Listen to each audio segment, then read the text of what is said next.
Okay, thank you. Thank you. So today's topic was today is supposed to be our third week, and I'm not supposed to be the tutor for today, but I'll be standing in for the tutor for today. Tutor for today is actually Kevin, and due to yesterday's issue, we are having kind of network glitch. For that reason, I'll be standing in for him today because since like he's still having the same network glitch. Okay, so let's just go off into today's lesson. So today's topic will be treating atomic structure. Treating atomic structure. My name is Ikechukwu, and we'll be starting here. The first thing is to find out what atomic structures mean. But before we go into talking about what atomic structures are, we need to know what atoms are. I don't know who on this talk would tell us what they understand by atoms. I would like this class to be interactive, please, at least, so we could be able to flow along. Who can tell us what they understand by atoms?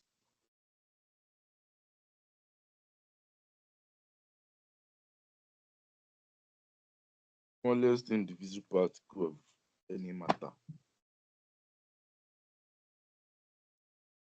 Okay, they are the smallest particle. Does anyone have any other opinion of what an atom is?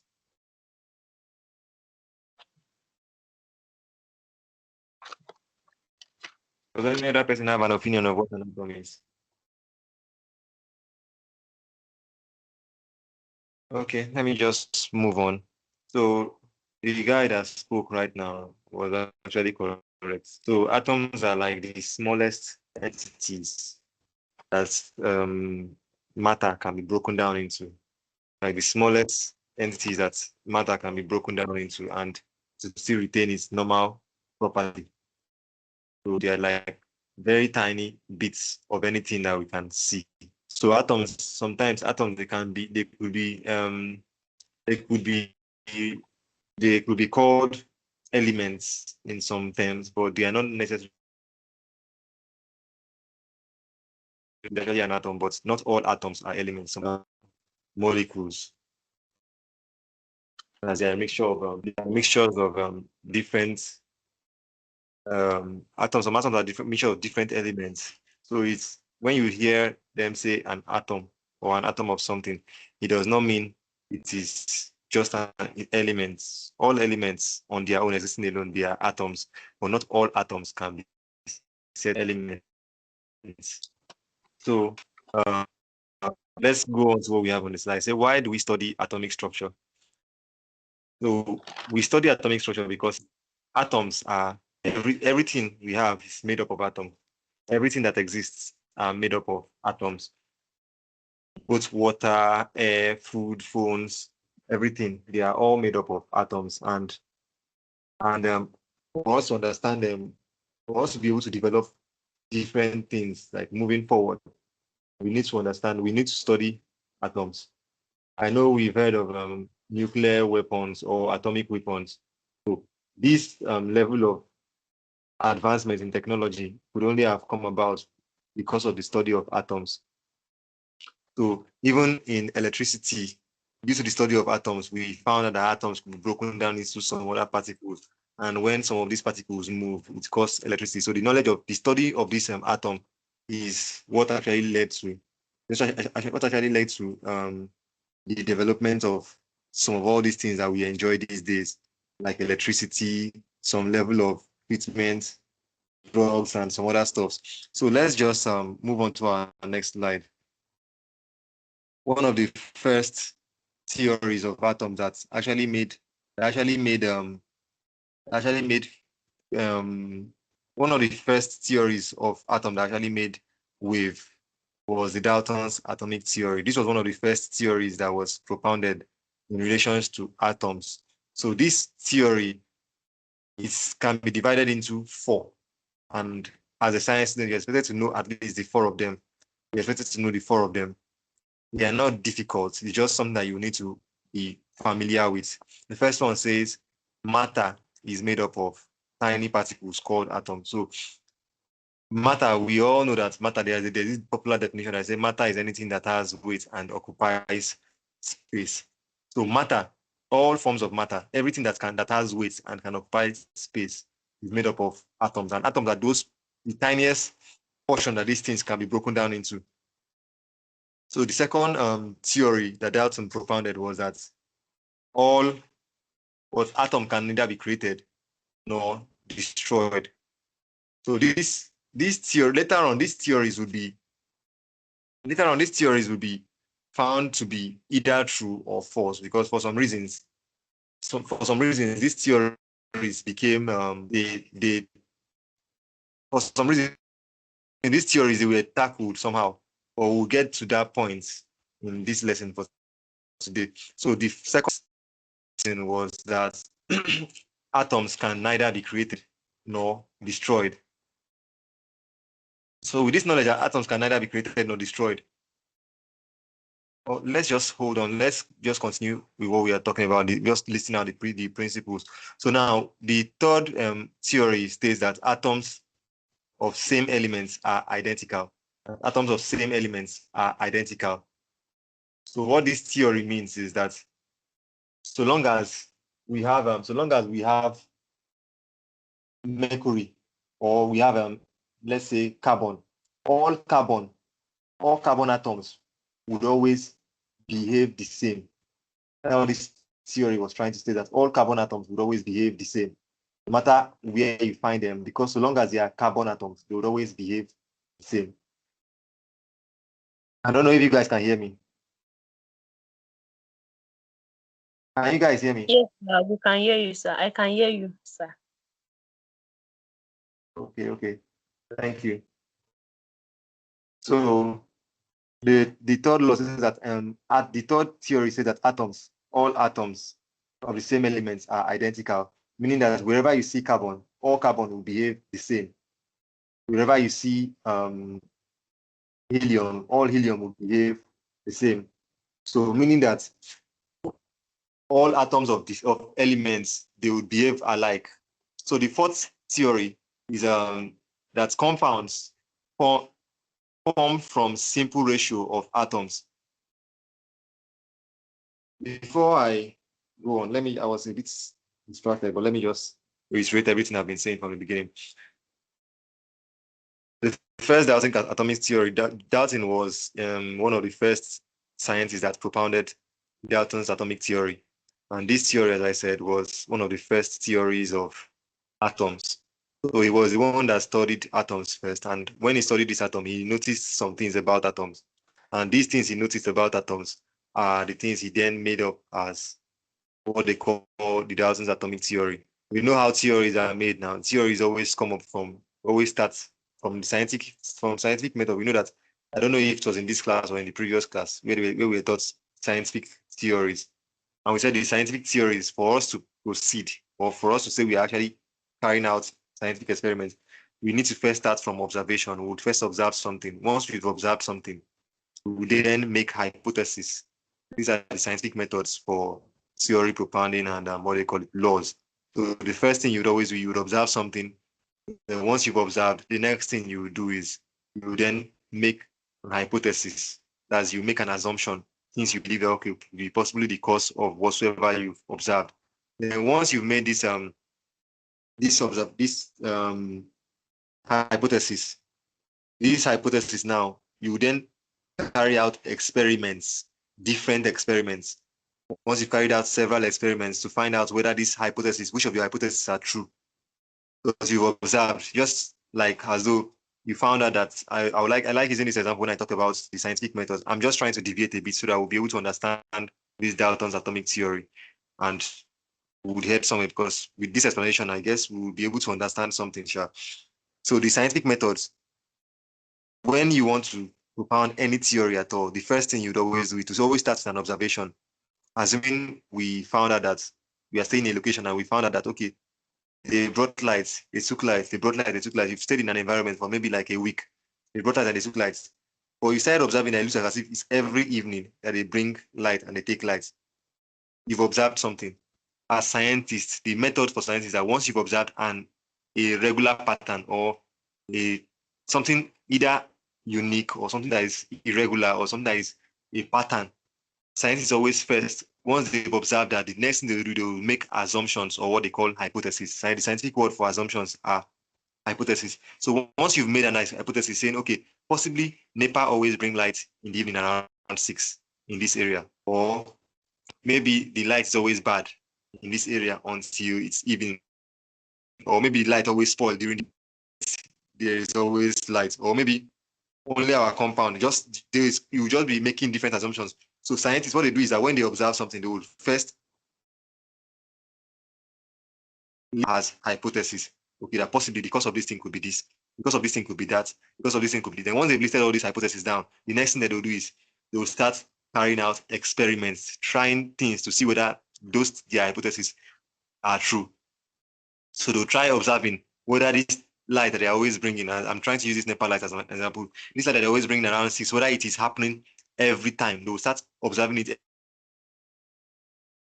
observing whether it is by 6, or whether it's by 7, or whether it's by 8, or whether it is just a mistake to just assume that it's happening. They'll start carrying out experiment, testing, making calls. NEPA people trying asking people around that, is it true that NEPA bring light in this area just by 6? Is it true that just making experiments, like carrying out experiments, carrying out findings to find out whether their hypotheses are correct? But once they've carried out experiments, from the result of their experiments, they will then start cancelling out hypotheses that don't hold true. Once they start cancelling out hypotheses that don't hold true, probably they will say, in this our own experiment we're trying to talk about now, you are assuming that maybe the light always spoils by evening. You then ask around, they say, no, the light does not spoil. It means that your hypothesis of that the light spoils, that is why they bring light around 6. You've cancelled it out. So they'll keep on striking off this hypothesis until they've drawn maybe 1 or 2 that seems like as if it is holding on most of the cases. Then once they've drawn that kind of thing, they would now carry out another experiment again to further confirm this thing. But once the first time that they've drawn conclusion, after striking out many hypotheses, once they've gotten to probably only one hypothesis, they will now assume that that is the truth. That maybe the reason is because NEPA people always on light around 6 o'clock. So maybe they've checked everything and they found out that it seems like this is the only thing that is looking true.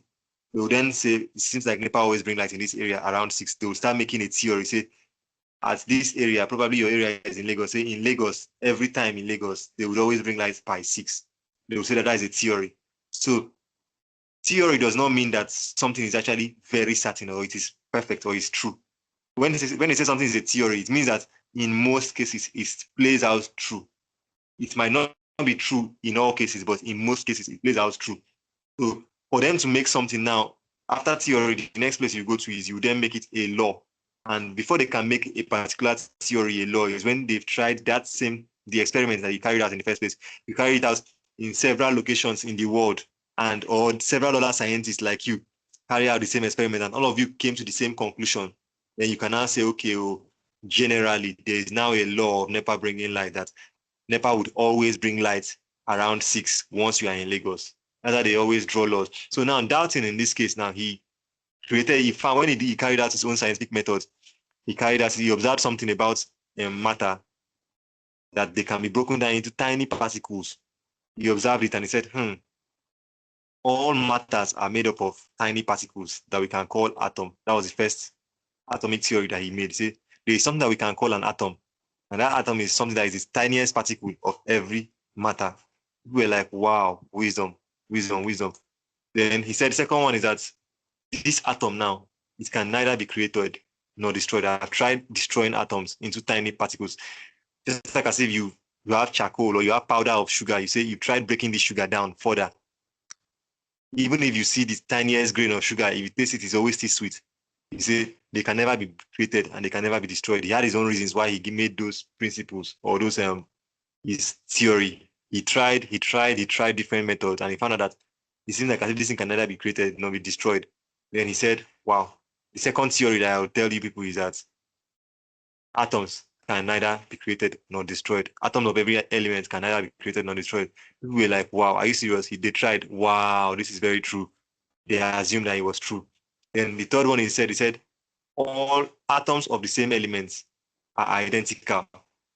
That was he said. That was he assumed in the third case. That all atoms of the same elements are identical. The same way people tried, they were like, wow, it seems like I said this guy is very good. he had 3 theories that he already propounded, and nobody was there to doubt or argue because nobody already could prove him wrong. Then he said the fourth one. The first one is that compounds form from simple ratios of atoms. That's what he assumed too. So when he assumed this stuff, everybody were like, wow, this guy is very intelligent and all, because nobody could prove him wrong at that point. As it was now, people tried, but they could not prove him wrong. Then, because it's a theory now, he treated it as a theory and they accepted it at that point. So, but later on, these theories were then proven wrong. So now let me see whether the modification of these theories are on this slide. Okay, it's not on this slide. Let me now just get your pen and paper because I'll be dictating what these modifications of the Dalton's theories are. So if you have your pen and paper, just get it close to you. Because I'll be calling something that is not on this slide. So this Dalton's theory now, the modifications now, they are his first theory. Let's say his first. He said his theory that stated that atoms cannot be divided or cannot be created nor destroyed. Let me see which one I will talk about. I don't know. Can you guys see my screen? Yes, sir. I can see your screen, sir. Okay, thank Yes, you. sir. So the first theory that we have here is that Yes, sir. matters are made up of tiny particles. So this is first theory. It was that matters they are made up of tiny particles. They are the smallest units that can exist. That's what he was saying at that point. So when somebody carried out an experiment, this guy they call Thomas Rutherford, he then carried out his own experiment because at that point it was like as if everybody were hailing Dalton, saying, wow, this guy is the most smart chemist and blah, blah, blah, blah, blah, blah, blah. People now started trying all over the world, trying to see whether they can prove it wrong, because if they don't prove it wrong, all these things that he stated will become a general law in chemistry.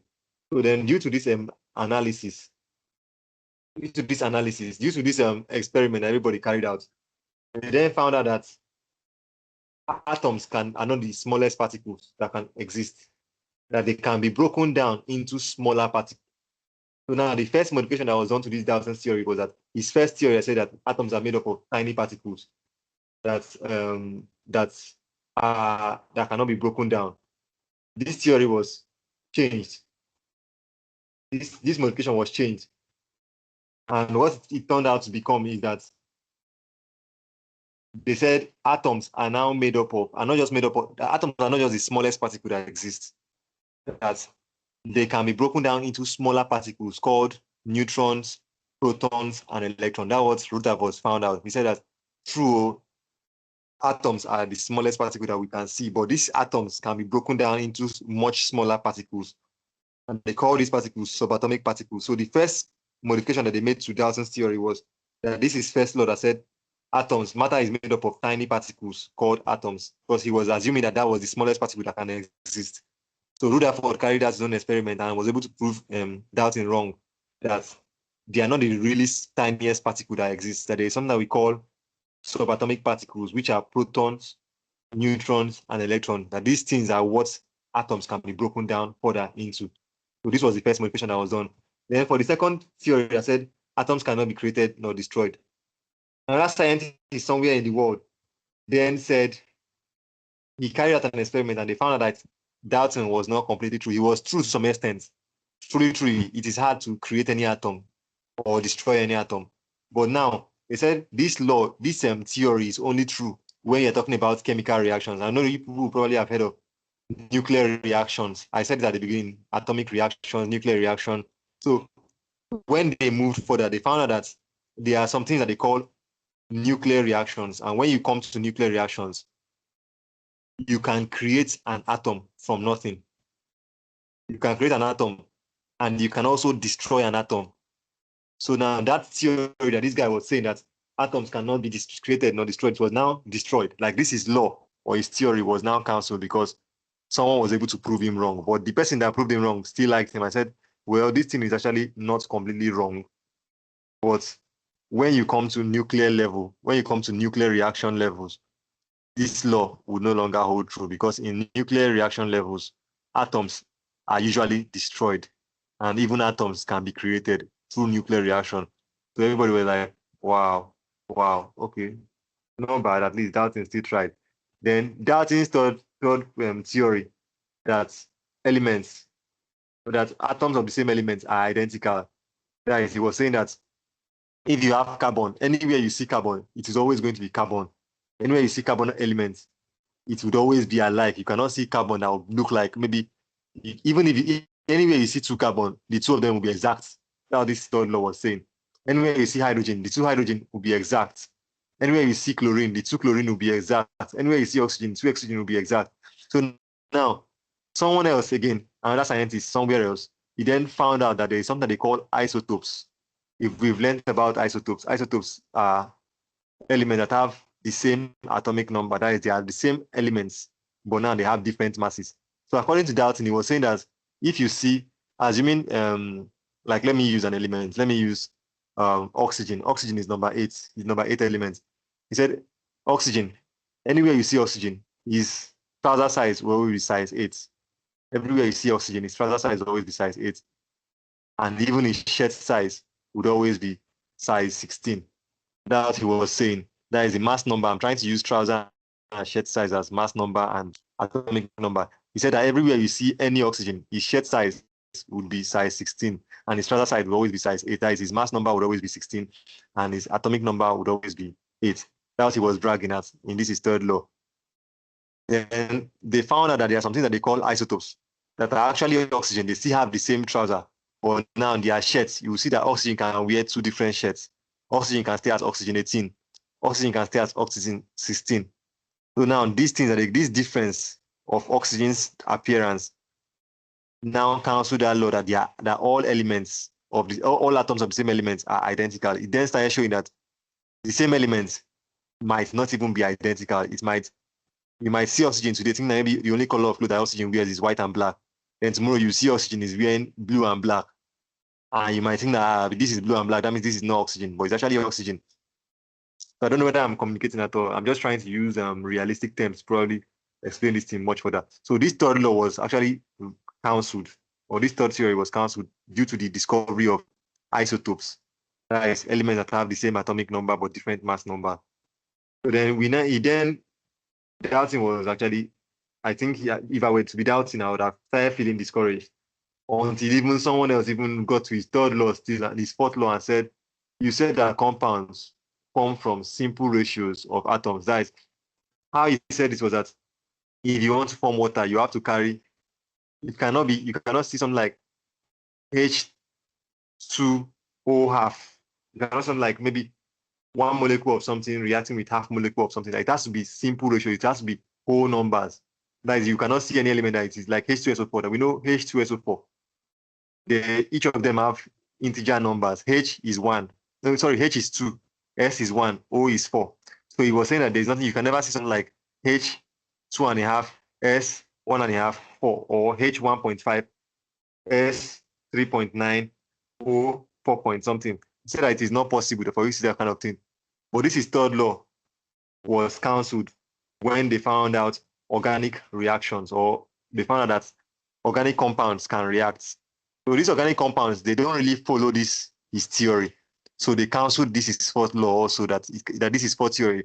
So because of these variations that happened to Dalton's theory, that people were actually proving him wrong later on, they could not make it Dalton's atomic law. They then called it Dalton's atomic theory because some of these theories, they hold true to some extent, but to some other extreme levels, they will be proven as false. So this was how Dalton's atomic theory was not already made a law. So that's for Dalton's atomic theory, and there was actually a modification so far. So I'll be running back through the Dalton's atomic theory, and I'll also be running down through the modification. So in case of those people that are writing, you can just get it down as written something. I will not speak in too much parables. I'll just be direct. So the first Dalton's theory, I said that matter is made up of tiny particles called atom.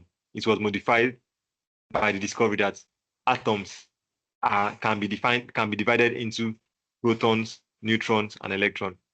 So the first law was cancelled because they found out that atoms can be divided into protons, neutrons, and electrons. Rather, the first theory was cancelled. Then the second theory that atoms cannot be created nor destroyed was cancelled because they found out that in nuclear reactions, atoms can be created and atoms can also be destroyed. So this was why they cancelled the second law, when they found out that in nuclear reactions, atoms can be created and atoms can also be destroyed.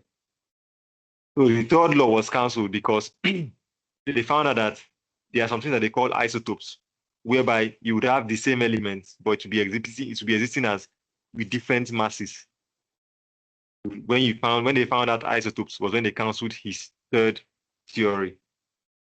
That was when they modified his third theory. So then the fourth theory was modified. The fourth theory stated that compounds form from simple ratios of atoms. It was nullified when they found out that in modern chemistry, in organic reactions, organic compounds, they don't really react in simple ratios. They don't react in simple ratios. So that's actually those are the modifications that were done to Dalton's atomic theory. And for that, they did not make Dalton, they did not call these theories Dalton's atomic law, because these theories were proven not to hold true in every condition. So they were left as theories and not laws. So now let's go to the next slide. I don't know if does anyone have any question? Does anyone have any question?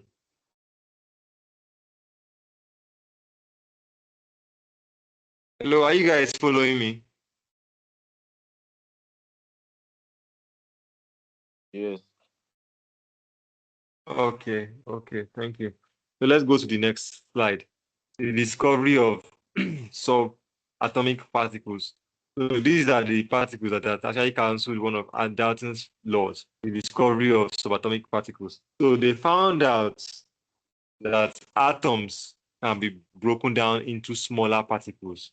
And these particles are called protons, neutrons, and electrons. So protons, they are particles that atoms are broken into that are tiny. They are very small and they have positive charge. So I'm trying to describe what protons are. They are positively charged species and they are found in the nucleus. Protons are positively charged species that are found in the nucleus of an atom. And these protons, the number of protons in every atom is always equal to the atomic number of that atom. The number of protons in every atom is always equal to the atomic number of that atom. So now, going to the next species that was found that atoms could be broken down into is neutrons. So neutrons, we said protons are positively charged, but neutrons, they don't have any charge at all. They are neutral. So that's why they gave them the name neutral types of protons or neutral type of electrons. So they are neutrally charged. They don't have any charge at all. They have charge of 0. And they are also tiny particles that they are found in this nucleus of an atom. So they are found in the nucleus of an atom as well. Protons and neutrons, they are found in the nucleus of an atom. Proton is positively charged, while neutrons are neutrally charged. They don't have any charge at all. So electrons now, they are found to move around the nucleus. So the nucleus, when you hear the word the nucleus is a combination of proton and neutron. The nucleus is a combination of proton and neutron. When you close them together, they form the nucleus. I don't know if I'm communicating. When you have proton and neutron together, the combination of both of them is what they call the nucleus. So now, electrons now are the species that move around this nucleus and they are negatively charged. They are negatively charged. They are the opposite of protons. They have the same mass with protons. No, they don't really have the same mass with protons, but they are negatively charged and they move around the nucleus. They move around the nucleus. So I've stated 3 things and I said protons, first, they are positively charged. They are found at the center of the atom, that's the nucleus. They are positively charged and they are found in the center of the atom as the nucleus. Then second thing I said is that neutrons, they are neutrally charged and they are also found at the center of the atoms. So protons, going back to proton, the third thing about proton is that the number of protons in every nucleus is written as the atomic number of every atom. The number of protons in every atom is equal to the atomic number of every atom. So then now, the next one is neutron. I said neutrons, they are neutrally charged. And I also said that they are found in the nucleus. They are found at the center of the atom. So they are found at the center of the atom with protons. So while electrons, they are negatively charged and they are found to move about, like they're moving around the nucleus. They don't stay in the nucleus of the element, they move around the nucleus of the element. So these are the particles that atoms have been said to be broken down into. Though in advanced level of chemistry, there are other particles that these particles could be broken down into, but that's not for this level of study. So let's move on to the next slide. So the cathode ray experiments by J.J. Thomson. So this was actually the experiment that actually led to the finding of electrons, the cathode ray experiment. So in case we are being asked what is which experiment was used to discover the existence of electron, the experiment was the cathode ray experiment, and it was done by J.J. Thomson. So as we have here, it said J.J. Thomson discovered the electrons using a cathode ray tube. So the ray is bent towards a positive plate, showing that they had negative charges. And this led to the idea that atoms have internal structure. So this guy, this J.J. Thomson, he was carrying out an experiment with what they call the cathode ray tube. It's like this fluorescent bulb. All those are I don't know whether you guys know what fluorescent bulbs are. One of all these olden days bulb that is slim and is long. So inside it, there is this gas that is always inside. But how the experiment happened was they will always suck off the gas from that slim this thing, and they would then pass electricity. They would then pass electricity through the ends of the tube. And as they pass electricity, this electricity, because of the particles that are inside, it will then bring the light that we can see. So when this guy was carrying out this experiment, he found out that there were some particles that when this thing happens, when he was trying to carry out this experiment, these particles, when you remove all the air and you pass electricity, particles, they run towards the positive terminal of the tube. I wish I had images to show what I'm trying to explain. I believe it should have made sense. So it's just like as if you have a pipe. You have a pipe. I'm trying to use oral talks to probably explain it to you. Just imagine that you have a pipe, and this pipe is open at two ends. So what this J.J. Thomson's experiment was like, he had this pipe, and the thing was open on these two ends. Then he closed this pipe's end, and he attached a positive wire to it, and attached also a negative wire to the other side. Then, as he attached this thing at the two ends, he locked it so that air cannot come out of it or air cannot even enter. So then he now made an exit where he would suck off any air that is already inside the pipe out. So as he plugged these terminals, that is, he plugged this wire to the ends of this positive on one side, negative on the other side of this pipe, he then started sucking out all the air inside this pipe.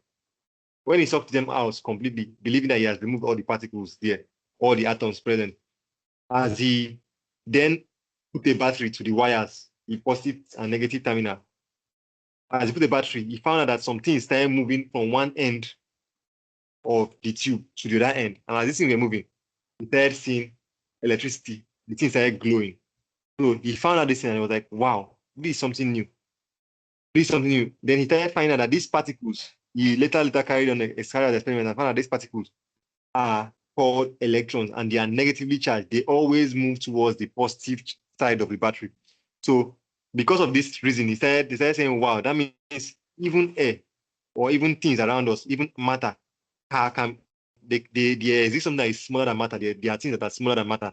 We think that matter was the smallest thing, but there are some things that are smaller than matter. And these things, some of them have charge, while some don't have charge. And one of them that I found out is called an electron. I'll call it an electron because is always moving towards the positive charge terminal of the cell when I carried out my cathode ray experiment. So this was how he found out the existence of electrons. That's for this cathode ray tube experiment. This was how they found out that electrons actually existed. I believe this is clear. Does anybody understand? Does everybody understand what I've been saying so far? If anybody is not clear, please. Please go through the explanation again, please, sir. Okay, these cathode ray explanations, right? Yes, sir. Okay, so how this guy found out that electrons existed is that he carried out this glass tube. I don't know whether people know those fluorescent bulb, all those olden days fluorescent bulb, all those long tube bulb. So how that kind of tube was. So he closed the end, one end, and he closed the second end. So we then had a pipe with two closed ends. Then he connected wire to the two ends, black and red wire on the two ends of the tube. Then he sucked off all the air inside this tube. He sucked off all the air inside the tube. So that inside the air now inside the tube now there's no air. He just vacuum an empty container of pipe. So then when he had sucked off all the air using a vacuum pump, he then took these wires that he connected to the two ends of the tube and he connected it to a battery. As he connected it to a battery, he noticed a movement of particles towards the positive side or the positive terminal pipe. As he noticed this thing, he was like, wow, what is this? This is something that they've never expected to exist.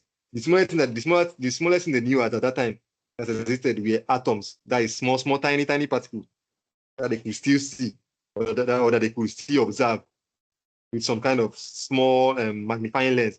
They believed that was the smallest particles that existed. But now, in this case, they found out that something could be smaller than that. Like even air particles can be broken down into smaller particles. And he then said, seems like I found something new. And this thing, it is a smaller particle than atoms that we know. And these particles, it moves to the positive terminal because he carried out this thing continuously.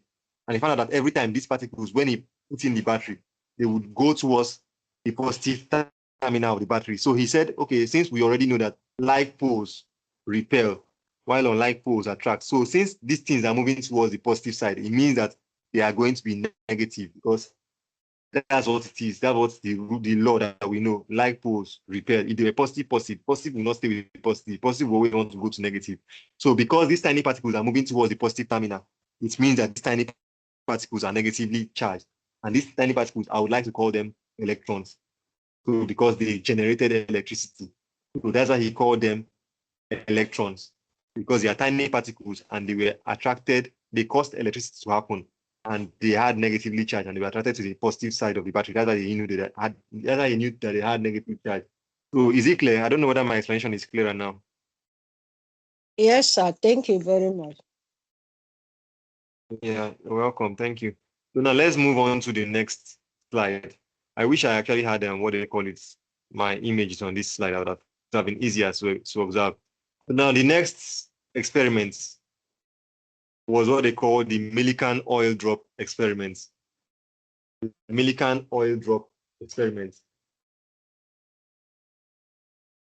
So this experiment was actually not a discovery of any other particle. It was actually to confirm the charge of electrons. It was actually to confirm the charge of electrons.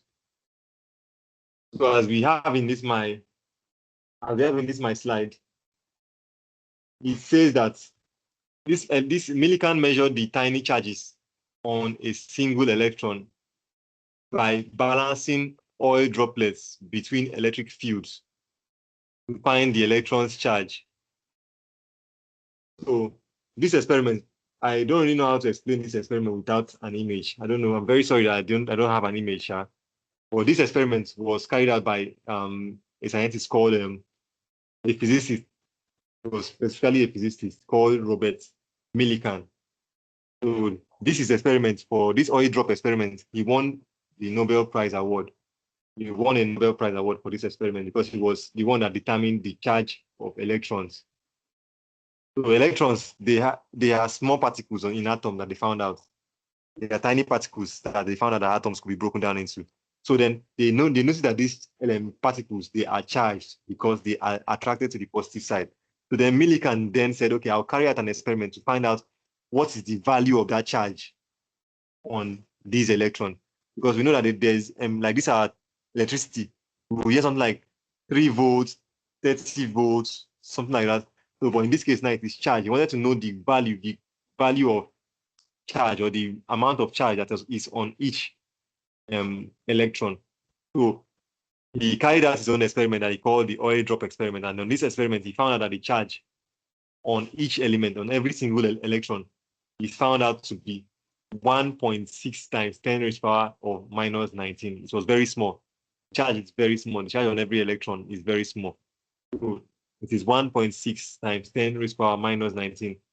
So this experiment, how he carried out this experiment, that he sprayed oil drop in a chamber using an atomizer, what they call an atomizer. So then these droplets, as they were falling between two plates under two flat, like, I don't know how I used to describe this without image. But the main idea behind this Millikan's experiment was that this his experiment was what was used to determine the charge of an electron. So this is the main thing that is the key takeaway from this Millikan's oil drop experiment. It was the experiment that was used to find out the charge of every electron, and this charge happened to be known to be 1.6 times 10 to the power of minus 19 coulombs.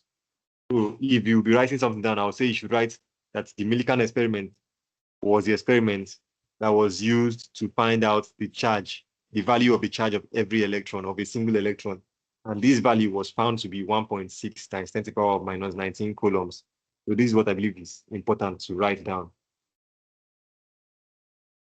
This is what I believe is important to write down.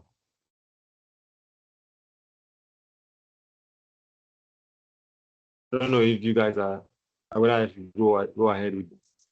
Can I move on to the next one? No, sir, wait. Yes, sir. I'm taking down something. Okay, good. Let me hold on a bit. So as I was saying, let me repeat what I said are the key takeaways from the Millikan's oil drop experiment. I'm sure that you'd have been seeing it somewhere, you have been seeing it in textbook, and I think it's not really an interesting story.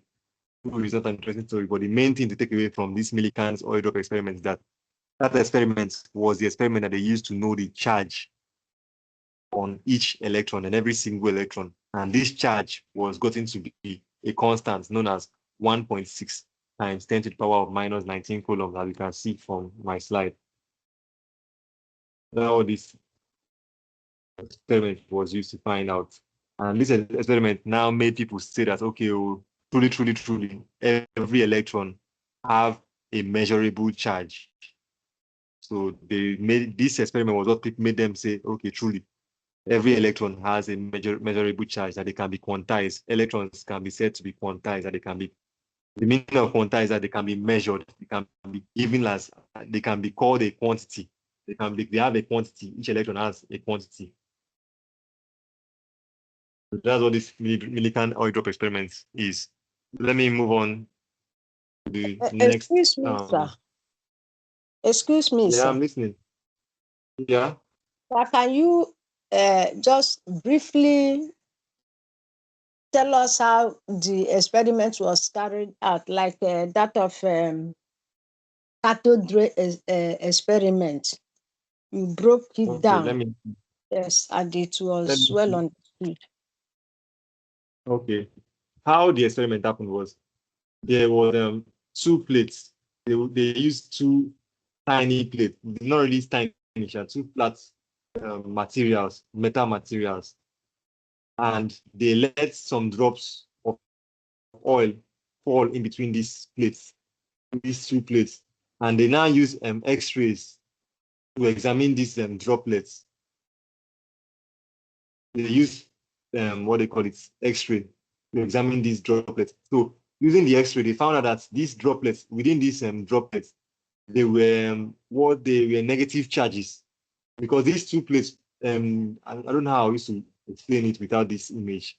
There's an image I'm supposed to explain, but it's not on my system, not on my phone yet.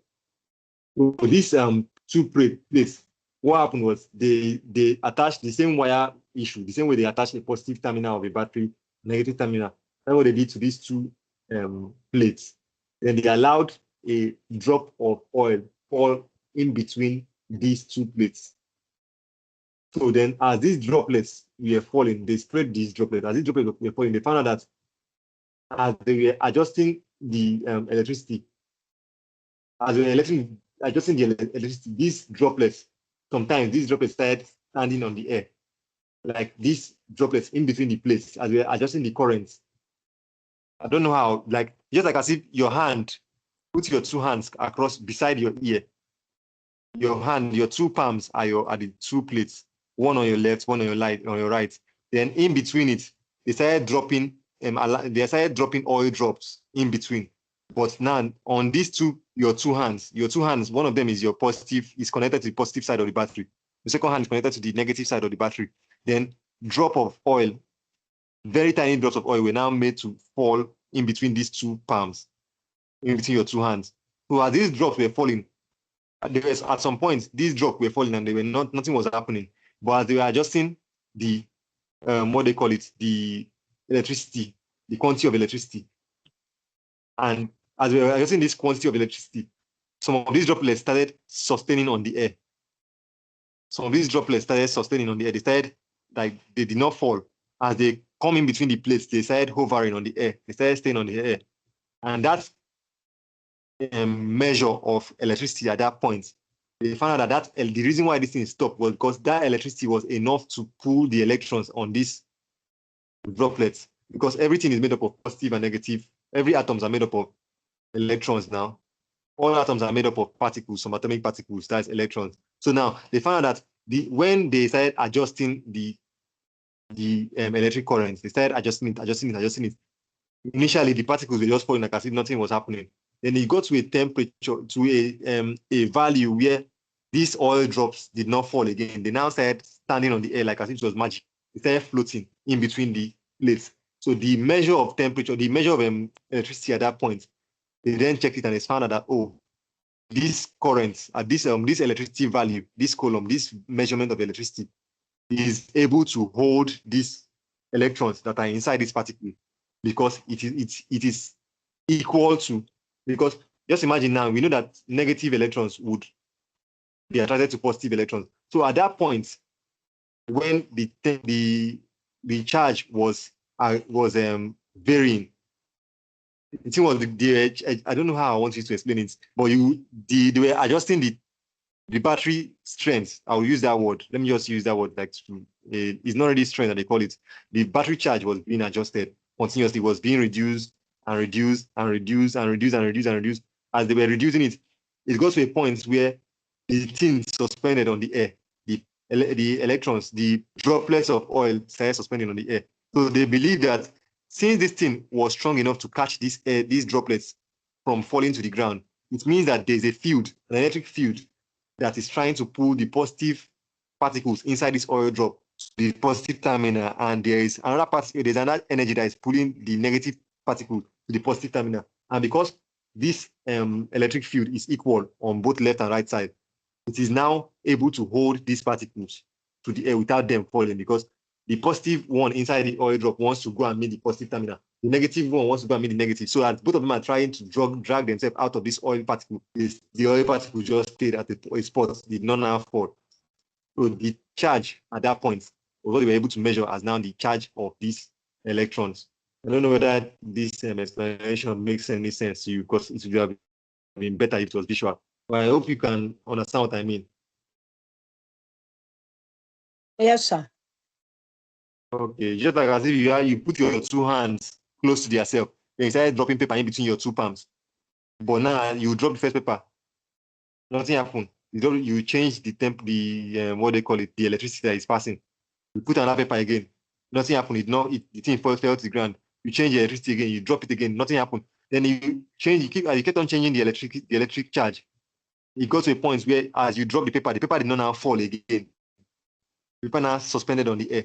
So that number of charge although they found out to be the equal charge. That charge is the charge of that electron, because it is able to capture the electrons from falling on the ground. I don't know. That's just the simple explanation I can explain without image. I'm very sorry, because this is not actually, as I said, I was supposed not to teach this chemistry for today, but due to the fact that our normal tutor had an issue, so I had to just take up this class. So this is a slide. As you could see in the beginning, my name was not the one on the slide. So that's why these images are not there. So now the next slide now that we have here is the Rutherford's gold foil experiment. So this is the experiment is called the Rutherford's gold foil experiment.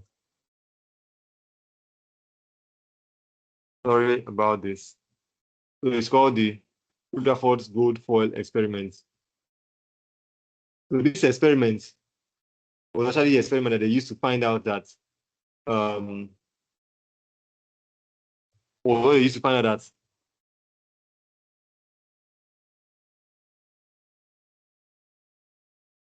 sorry, I'm so sorry. This experiment was actually the experiment that they used to find out. It was carried out by a scientist called Ernest Rutherford, and he was actually assisted by two other scientists, but their names are not common. Their names are Hans and Ernest, but they don't really mention them because they were like his students while he was the lead scientist. So the experiment, he was carrying out this experiment to find out the structure of atoms, because now there was this news that had been going on that atoms are not actually the smallest unit.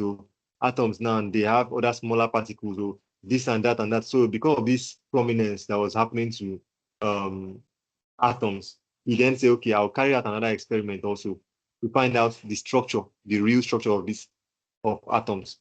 And at that time, he then created what he had this assumption that the structure of atoms was what he called the plum pudding model. That is, he said that positive and negative charges were evenly separated. That is in the atom. He was assuming that in the atoms there is positive. The people are started finding that there is positive and negative particles inside an atom. So he was not saying that from his own experiment, he then assumed that these positive and negative elements, they are spread in a standard, like if you see one positive, the next thing that will follow will be negative. If you see negative, the next thing that will follow is positive. They are arranged in a symmetric order, like in a continuous repeating order, where positive are following negative, negative are following positive, positive are following negative.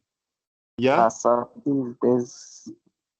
I thought this plum pudding model was conducted by Thomson. Yeah, I thought I said it. I thought I said Thomson. No, I was hearing Rutherford. Okay, sorry.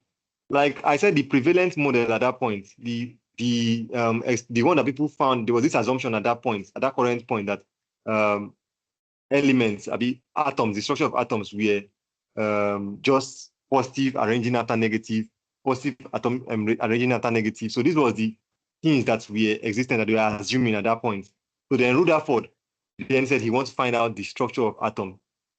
So there was this assumption that since atoms are negatively charged and some are positively charged, that means that Thomson then assumed, Thomson was another scientist that gave this plum pudding model, that atoms are just having positive, negative, positive, negative. That is the structure of the atom. So Rutherford now was now like, I think it is better for us not just as accept, because then in that their time, once someone brings out a theory or brings out something as its own idea, other scientists will not just accept it. They will go and start doing out their research. So then Rutherford then said he will go and carry out his own experiment to find out the real structure of atoms. Then he carried out this experiment that they call the gold foil experiment. So in this gold foil experiment, he used alpha particles. He used alpha particles and microscopes. And in this experiment, what happened was he shot alpha particles towards a gold foil.